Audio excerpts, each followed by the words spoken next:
سورہ البقرہ کی اگلی آیت ہے آیت نمبر 158۔ بسم اللہ الرحمن الرحیم۔ ان الصفا والمروہ، یقیناً صفا اور مروہ من شعائر اللہ، نشانیوں میں سے ہے اللہ کی۔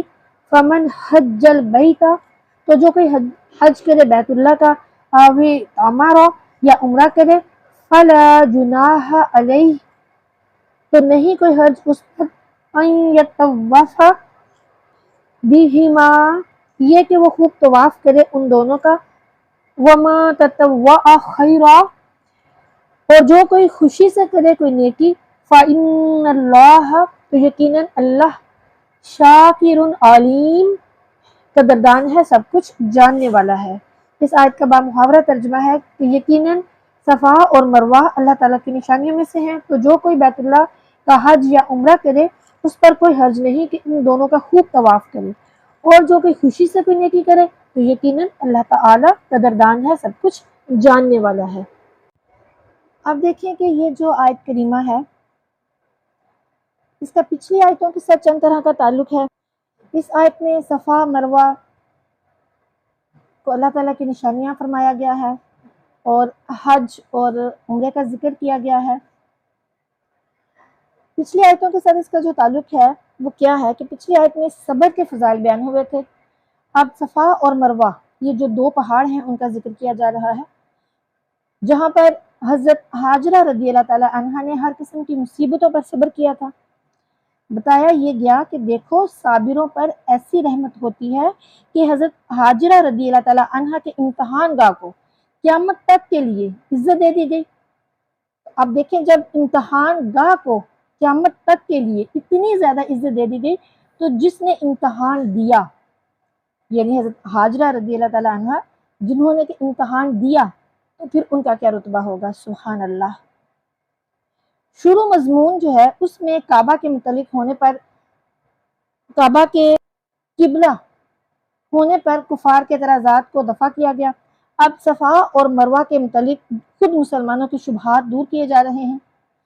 پھر اس آیت کا دوسری آیتوں سے، پچھلی آیتوں سے یہ تعلق ہے کہ اللہ تعالیٰ نے کعبہ کو قبلہ بنا کر فرمایا تھا وَلِأُتِمَّ نِعْمَتِي عَلَيْكُمْ، اور چونکہ صفا اور مروہ میں دوڑنا بھی اس کی نعمت تھی اس لیے اس کا ذکر ہوا۔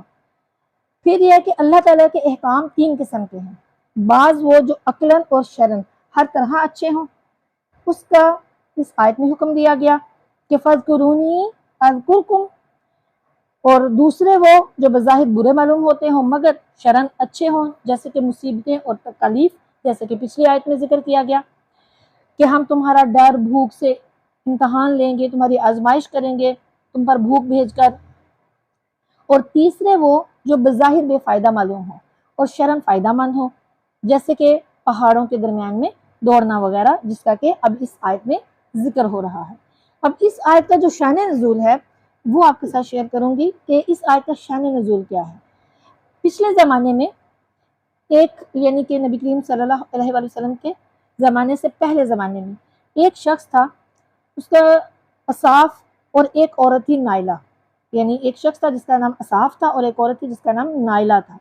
انہوں نے خانہ کعبہ میں ایک دوسرے کو بدنیتی سے ہاتھ لگایا اور پھر عذاب الہی سے دونوں پتھر کے بن گئے، اور عبرت کے لیے اصاف کو صفا پہاڑ پر رکھ دیا گیا، یعنی عبرت حاصل کرنے کے لیے وہ جو پتھر بن گیا تھا آدمی، وہ شخص اصاف، اس کو صفا پہاڑ پر رکھ دیا گیا، اور جو نائلہ عورت تھی اس کو مروہ پر رکھ دیا گیا، تاکہ جو لوگ ہیں وہ انہیں دیکھ کر یہاں گناہ کے خیال سے بھی بچے۔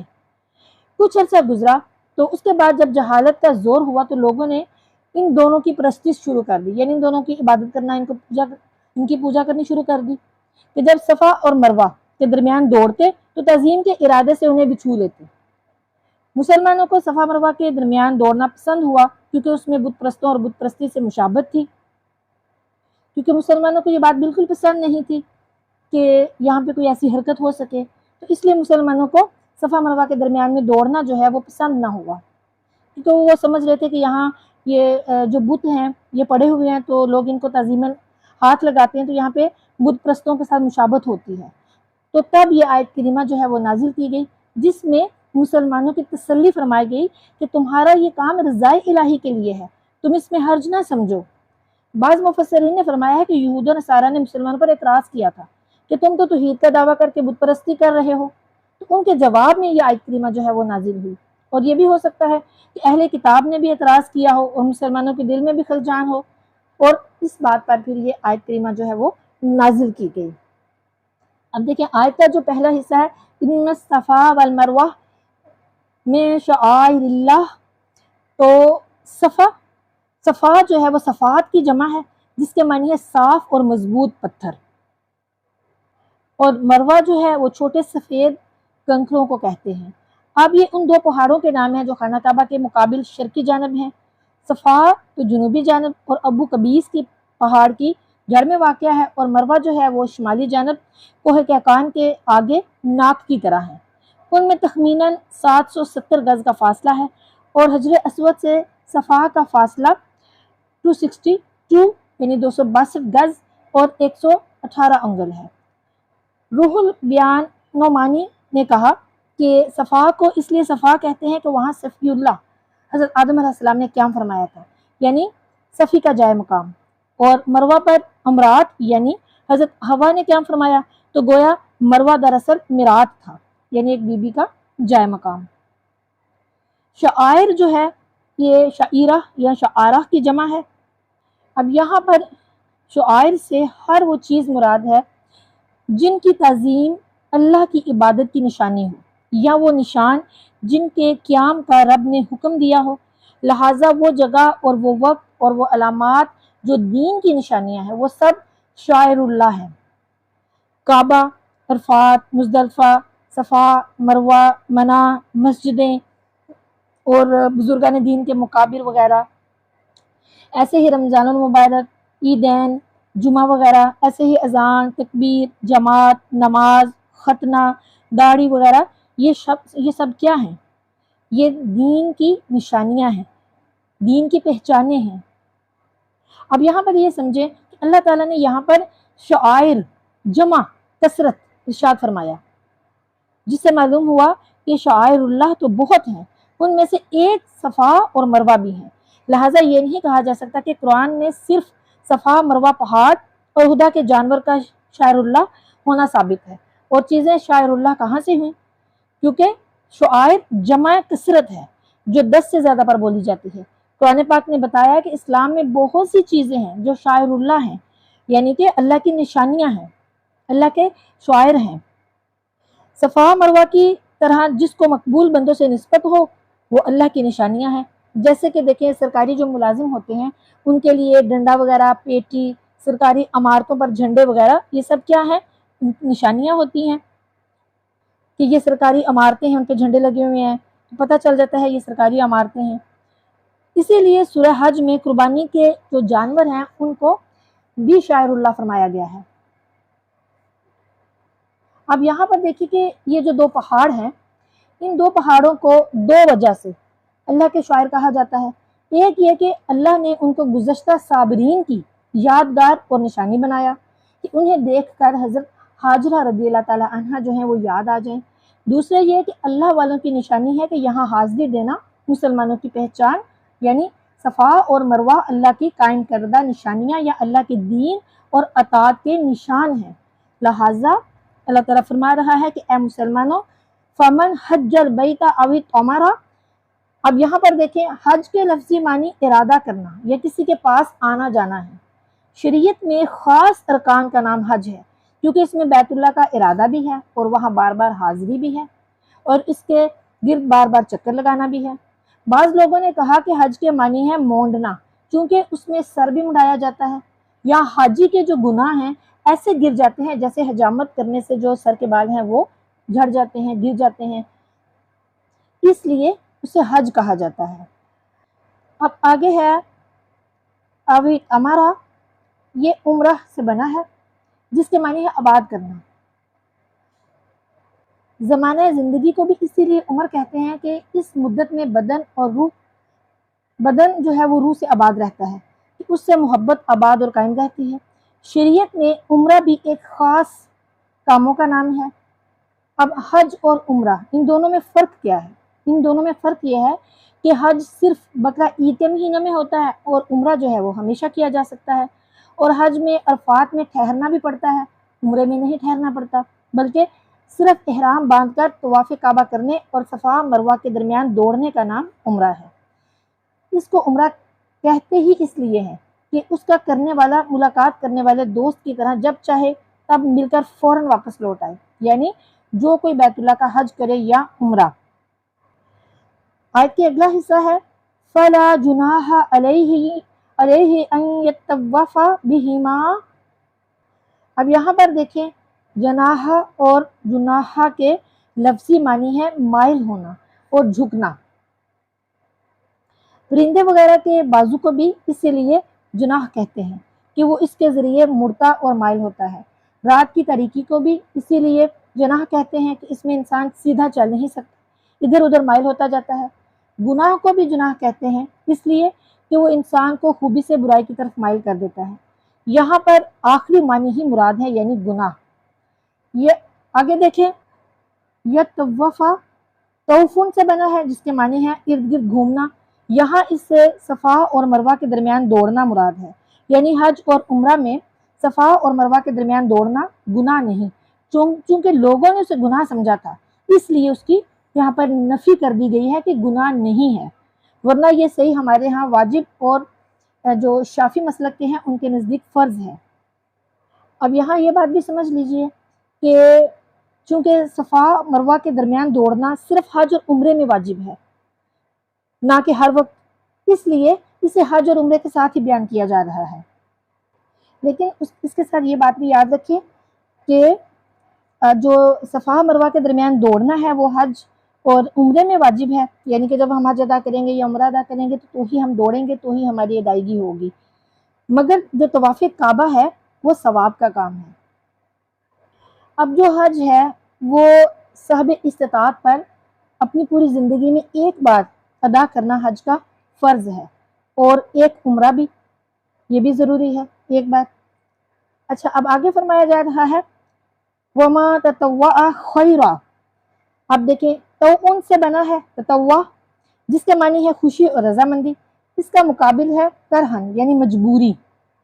جو نفلی عبادت ہے اس کو تطوع کہتے ہیں، اس لیے کہتے ہیں کہ وہ اپنی خوشی سے کی جاتی ہے۔ فرض جو ہیں وہ ہمیں چاہے ہماری مرضی ہو یا نہ ہو، تو جو ہم پر فرض ہے وہ ہم نے ادا کرنا ہی کرنا ہے۔ تو زندگی میں ایک بار حج فرض ہے، اسی طرح عمرہ بھی۔ باقی اس کے علاوہ اگر حج کرتے ہیں یا عمرہ ادا کرتے ہیں تو پھر وہ فرض نہیں ہے، یعنی فرض تو آپ نے ادا کر دیا ایک مرتبہ ادا کر کے، تو باقی جو آپ ادا کریں گے تو پھر وہ کیا ہے، وہ نفلی ہیں۔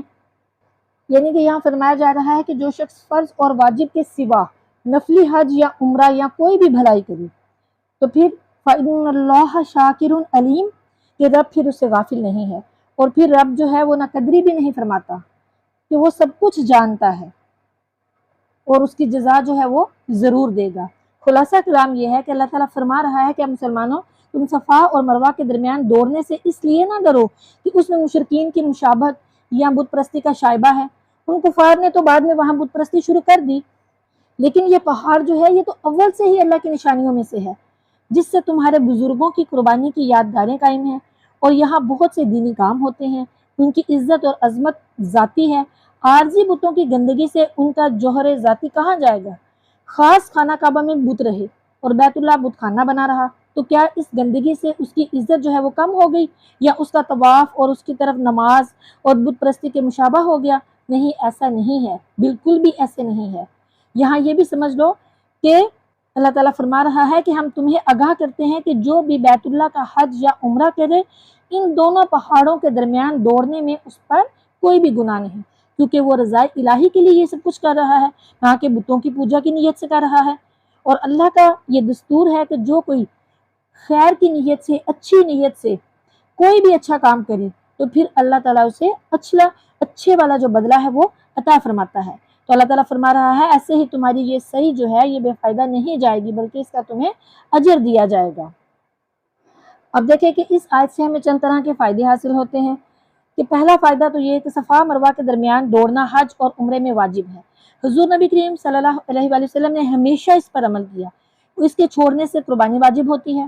دوسرا فائدہ یہ کہ اگر معظم جگہ میں کچھ خرابیاں پیدا ہو جائیں، یعنی اگر کوئی ایسی جگہ جس کی بہت زیادہ عزت ہے، بہت معظم ہے وہ، اور اگر اس جگہ میں کچھ خرابیاں پیدا ہو جائیں تو اس سے اس جگہ کی عزت تو نہیں کم ہوگی اور نہ ہی اس جگہ کو مٹا دیا جائے گا۔ لہٰذا اب یہاں پر یہ بھی ایک بات سمجھ لیں، آپ کے ذہن میں یہ سوال بھی پیدا ہوگا، اور بلکہ سوال پیدا کیا ہوگا، آپ لوگ دیکھتے بھی ہوں گے، سنتے بھی ہوں گے کہ بزرگان دین جو ہیں ان کے مزارات پر یا عرس وغیرہ پر بہت سے ایسے کام ہیں جو کہ آپ دیکھتے ہیں تو آپ کو ناجائز لگتے ہیں، ناگوار گزرتے ہیں، اور بہت سے لوگ اس پہ باتیں بھی اٹھاتے ہیں۔ لیکن اس بات کو سمجھ لیجئے کہ اب اگر وہاں پر بزرگان دین کے جو مزارات ہیں ان پر یا ان کے عرس پر کوئی ناجائز کام ہوتے ہیں تو اس کا یہ مطلب ہرگز نہیں ہے کہ قبروں کو مٹا دیا جائے یا پھر بزرگان دین کے مزارات کو نشانہ بنایا جائے یا ان کے بارے میں کچھ غلط باتیں کی جائیں یا اپنی زبانیں دراز کی جائیں تو یہ بھی گناہوں میں آتا ہے۔ اس کا یہ مطلب ہرگز نہیں ہے کہ اگر وہاں پہ کچھ غلط کام ہو رہے ہیں، کچھ ہو رہا ہے تو آپ بزرگان دین پر زبانیں دراز کرنا شروع کر دیں، تو ایسا نہیں ہے۔ اب دیکھیں کہ یہاں اس آیت میں اسی بات کو ہائی لائٹ کیا گیا ہے نا۔ اب دیکھیں یہاں پہ اگر خانہ کعبہ میں بت رکھے گئے تو خانہ کعبہ کو تو نہیں مٹایا گیا، خانہ کعبہ کی عظمت اپنی جگہ پر قائم رہی، اور صفا مروہ جو ہے وہاں پر بت رکھے گئے صاف اور نائلہ، تو کیا ہوا؟ صفا مروہ کو مٹا دیا گیا؟ نہیں مٹایا گیا، بلکہ ان چیزوں کو دور کیا گیا، ان خرافات کو دور کیا گیا، ان ناجائز چیزوں کو مٹائیں، مزارات پر کچھ نہ کریں، ان کو نہ مٹائیں اور نہ باتیں کریں، بلکہ وہاں جو غیر شرعی کام ہو رہے ہیں، ناجائز کام ہو رہے ہیں، ان کو دور کریں، اور ان کو دور کرنا یہ ہماری ذمہ داری ہے۔ جیسے کہ نبی کریم صلی اللہ علیہ وآلہ وسلم نے فتح مکہ کے موقع پر صفا مروہ بلکہ خود بیت اللہ شریف سے بتوں کو نکال دیا تھا۔ اب دیکھیں اگر مسجد میں کتا آ جائے گا تو کتے کو نکالا جائے گا نا، مسجد تو نہیں گرائی جائے گی۔ تو مزارات اولیاء جو ہیں ان پر جو ناچ گانے یا کوئی بھی ناجائز حرام کام ہوتے ہیں تو ان کو ہٹانا ہے، ہم نے ان چیزوں کو ختم کرنا ہے۔ وہاں زیارت قبر اور فاتح خوانی اور قرآن خوانی ہونی چاہیے۔ ناچ گانے تو حرام کام ہیں، اور ایسی مقدس جگہوں پر ان چیزوں کا کیا کام؟ آج کل تو ہم لوگ دیکھتے ہیں کہ کیسے ڈھول پیٹے جا رہے ہیں مزارات پر، کتنی دیر اتنے شور شرابے ہوتے ہیں، تو یہ حرام کام ہے۔ ہم نے ان سے بچنا ہے، ان کو دور کرنا ہے، ان کاموں کو دور کریں، مزارات کو کچھ نہ کہیں، یہ سب کچھ حرام ہے، تو ان حرام کاموں کو دور کریں جو کہ ہم نے اپنے اندر ان سارے کاموں کو شامل کر لیا ہوا ہے۔ اب دیکھیں یہ سارے جو گناہ کے کام ہیں، ناچ گانا ہے، ڈھول پیٹنا وغیرہ، یہ سارا کچھ، اب یہ ساری باتیں گناہ ہیں، لیکن اگر ہم مسجد میں کریں گے تو کتنا گناہ ہوگا۔ اکثر آپ نے دیکھا ہوگا اکثر پیشتر کے ہر مزارات جو ہیں بزرگان دین کے، ان کے ساتھ مساجد بھی قائم ہیں، تو یہ سمجھ لیں کہ ہم وہاں پہ اس طرح ڈھول پیٹ رہے ہیں، ناچ رہے ہیں، کوئی گھنگرو پہن کے ناچ رہا ہے، استغفر اللہ، میں نے خود دیکھا ہے یہ سب، تو یہ سب حرام کام ہے، یہ ہمارا دین نہیں ہے، اور نہ ہی ہمارا دین ان کاموں کا ہمیں حکم دیتا ہے، یہ تو حرام ہے، اور مسجد میں یہ سارے کام کرنا تو اور زیادہ گناہ کا باعث ہے۔ ہمیں ان کاموں کو دور کرنا ہے، ان کاموں کو اپنے اندر سے نکالنا ہے، مزارات سے نکالنا ہے۔ مزارات کی تعظیم تو اپنی جگہ پہ قائم ہے، قائم رہے گی انشاءاللہ عز و جل۔ اب دیکھیں جو ناجائز کام ہے اس کی وجہ سے جو سنت ہے وہ تو نہیں چھوڑی جا سکتی، لہٰذا قبور اولیاء پر گانے وغیرہ کی وجہ سے زیارت قبر جو کہ سنت ہے، یعنی قبروں کی زیارت کرنا، یہ حضور نبی کریم صلی اللہ علیہ وآلہ وسلم کی سنت ہے۔ تو پیارے آقا کریم صلی اللہ علیہ وآلہ وسلم کی سنت مبارکہ جو ہے اس کو تو اس وجہ سے تو نہیں رد کیا جا سکتا کہ وہاں گانے بجائے جا رہے ہیں۔ گانے بجانوں کو دور کریں، یہ ڈھول ڈھمکوں کو دور کریں، یہ جو اتنے ڈھول پیٹے جاتے ہیں ان کو دور کریں، وہاں جو غیر شرعی کام ہوتے ہیں ان سب کو دور کریں۔ جیسا کہ دیکھیں بتوں کی موجودگی میں خانہ کعبہ کا طواف اور صفا مروہ کی صحیح بند تو نہیں ہوئی تھی نا۔ اللہ عز و جل ہمیں ہدایت عطا فرمائے، غیر شرعی کاموں سے دور کرے، اور یہ جن خرافات میں ہم لوگ پڑ گئے ہیں اللہ تعالیٰ ہمیں ان خرافات سے دور کرے، ہمارے گناہوں کو معاف فرمائے، آمین۔ اب دیکھیے کہ دینی شعائر جو ہوتے ہیں، یعنی جو دین کی علامتیں ہیں، ان کا برقرار رکھنا یہ سنت الہیہ ہے۔ جیسے کہ صفا مروہ کو اللہ تعالیٰ نے باقی رکھا کیونکہ یہ بزرگوں کی یادگاریں ہیں، لہٰذا بزرگان دین کے تبرکات اور ان کے روزے وغیرہ ضرور باقی رکھے جائیں تاکہ لوگ انہیں دیکھ کر اپنا ایمان تازہ کریں۔ اور جو یہاں یہ بات بھی سمجھ لیجئے کہ جو کفار ہیں ان کی ہر طرح کی تشبیہ حرام نہیں۔ اگر کوئی کام اصل میں اسلامی ہو اور کفار اسے اختیار کر لیں تو مسلمان اسے اس لیے نہیں چھوڑیں کہ یہ کافروں کے کام ہیں۔ اب جیسے کہ سکھ ہیں تو وہ داڑھی رکھتے ہیں اور مسلمان مڈاتے ہیں تو اس سے داڑھی بری تو نہیں ہو جائے گی۔ اشتراک اور مشابہت میں بڑا فرق ہے۔ کفار اور مسلمانوں میں جو کام مشترکہ طور پر جائز ہے، کفار یا کفر کی علامت نہیں، وہ جائز ہے۔ یعنی جو کفار اور یا کفر کی علامت نہیں ہے جو کام، تو وہ جائز ہے۔ جیسے کہ انگریز ہیں جو ان کے پاجامے وغیرہ پہننا، مگر جو کام کفار کا شعار اور نشان بن جائے وہ مسلمانوں کے لیے حرام ہے۔ جیسے کہ ہم لوگ ہندوؤں کی طرح کے کام کرنے شروع کر دیں تو پھر یہ سارے کام جو ہیں یہ حرام ہوں گے۔ اور جو کام کفر کی علامت ہو وہ مسلمانوں کے لیے موجب کفر ہوتا ہے، جیسے کہ زنار یا سلیب کا جسم پر لگانا، یا ہولی دیوالی وغیرہ یا گنگا وغیرہ کا احترام وغیرہ کرنا۔ بہت سے آج کل لوگ جو ہیں ان چیزوں کو برا نہیں سمجھتے، ہندوؤں کے ساتھ جا کے ان کی ہولی دیوالی میں شامل ہوتے ہیں، جو وہ کرتے ہیں وہ مسلمان بھی کرتے ہیں، تو یہ سب حرام کام ہے۔ کیونکہ یہ ان کے دین کی نشانیاں ہیں، یعنی ہندوؤں کے دین کی، تو ان کی نشانیوں میں ہم نے ان کی تعظیم نہیں کرنی، یہ حرام ہے۔ اس کا بہت زیادہ ہمیں خیال رکھنا ہے، ان کی نشانیوں کو ہم نے نہیں اپنانا۔ پھر دیکھیں کہ صفا مروہ پہاڑ جو ہیں ان کو اسی لیے شاعر اللہ فرمایا گیا کہ ان پر کچھ اللہ کے پیاروں کا گزر ہوا تھا۔ جب کچھ دیر ان کے ٹھہر جانے سے، یعنی کچھ دیر وہ ٹھہرے وہاں پہ، حضرت حاجرہ جو ہیں رضی اللہ تعالیٰ عنہ، کچھ دیر ٹھہر جانے سے یہ پہاڑ شاعر اللہ بن گئے، تو بزرگان دین کی قبریں روضہ مطہرہ یقیناً شاعر اللہ ہیں، کیونکہ یہاں وہ حضرات ہمیشہ کے لیے آرام فرما رہے ہیں۔ بلکہ انبیاء کرام کی مائیں جنہوں نے نور نبوت اٹھایا وہ بھی اسی میں داخل ہیں۔ تو جن مبارک ماؤں کو انبیاء کرام علیہ السلام سے نسبت ہو وہ بدرجہ اولا شاعر اللہ ہے اور واجب تعظیم ہے۔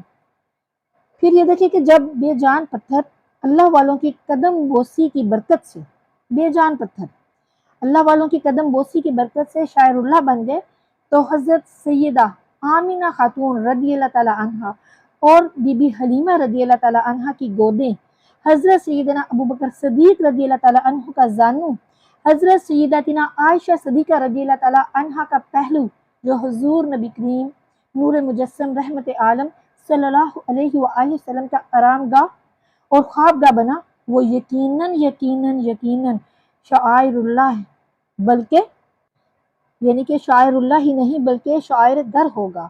جو ان میں سے کسی کی گستاخی کرے تو وہ پھر اس آیت سے عبرت پکڑے۔ جیسے سارے پہاڑ رب کے بنائے ہوئے ہیں، مگر آپ دیکھیں کہ کشمیر کے سرسبز پہاڑ ان دو خشک پہاڑوں یعنی صفا مروہ کے درجے کو تو نہیں پہنچ سکتے، وہ جتنے ہی زیادہ خوبصورت کیوں نہ ہو، لیکن صفا مروہ کے درجے کو نہیں پہنچ سکتے۔ ایسے ہی نبی وغیرہ، کوئی بھی نبی ہو، رسول ہو، تو وہ کسی غیر نبی کے برابر نہیں ہو سکتے، اور صرف ظاہری کھانا پینا دے کر برابری کا قائل ہو وہ بھی ایسا ہی بے وقوف ہے جو کاغذ لکھائی چھپائی دے کر معمولی ناول اور قرآن پاک کو برابر سمجھے۔ نہ قرآن دوسری کتابوں کی طرح اور نہ ہی صاحب قرآن اوروں کی طرح ہو سکتے ہیں، ان کی شان الگ ہے۔ اللہ تعالیٰ ہمیں پیارا کریم صلی اللہ علیہ وآلہ وسلم کا ادب احترام عطا فرمائے، آمین ثم آمین۔ اس آیت کی تفسیر میں صوفیہ کرام جو ہیں وہ بہت خوبصورت تفسیر فرماتے ہیں۔ وہ فرماتے ہیں کہ انسان کا دل صفا پہاڑ ہے اور نفس مروہ اور روح حاجی۔ تو فرمایا گیا کہ دل اور نفس کا وجود دین الہی کی نشانیاں ہیں، جہاں کے روحانی حج کے ارکان یعنی یقین، توکل، رضا، اخلاص یا صبر، شکر، ذکر، فکر ادا ہوتے ہیں۔ تو جو شخص کے بیت اللہ یعنی مقام توحید میں پہنچے یا فنا فی اللہ ہو کر بارگاہ الہی میں داخل ہو یا صرف وہاں کا عمرہ کرے، اس طرح کے مقام مشاہدہ میں پہنچ کر اور جلال و جمال کی تجلیات میں فنا ہو کر اس بارگاہ کی زیارت کرے، تو اس حاجی اور عمرہ کرنے والے پر گناہ نہیں کہ اس قلب و نفس کی طرف رجوع کر کے اپنے اس وجود سے جو بات فنا ملا ہے ان مقامات کا بھی گشت لگائے اور جو کوئی بخوشی اس تعلیم کی تکمیل کرے اور تقوی اور پرہیزگاری اور مساکین کی مدد، سالکین کی رہبری میں کمال حاصل کرے تو اللہ اس کے عمل کا ثواب دے گا، کیونکہ وہ سب کچھ جانتا ہے۔ خلاصہ یہ کہ بعض بیت اللہ کے حاجی ہیں اور بعض رب البیت کے۔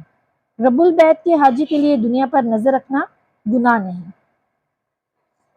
مفتی احمد یار خان نعیمی رحمۃ اللہ تعالی علیہ فرماتے ہیں کہ رب کی ذات سر کی آنکھ سے چھپی ہے، مگر اولیاء اللہ کے دل اور نفس صفا اور مروہ کی طرح اس کی نشانیاں ہیں، لہٰذا جو اس بارگاہ کا قصد کرے یعنی وہاں کے حج کو جائے، اس پر واجب ہے کہ وہ ان مقبولوں کے قبول و نفس کا پہلے طواف کرے، یعنی ان کی اطاعت کرے، اور جو اس کے علاوہ بھی ان کی خدمت کر کے خیر کمائے، رب اسے اجر دے گا۔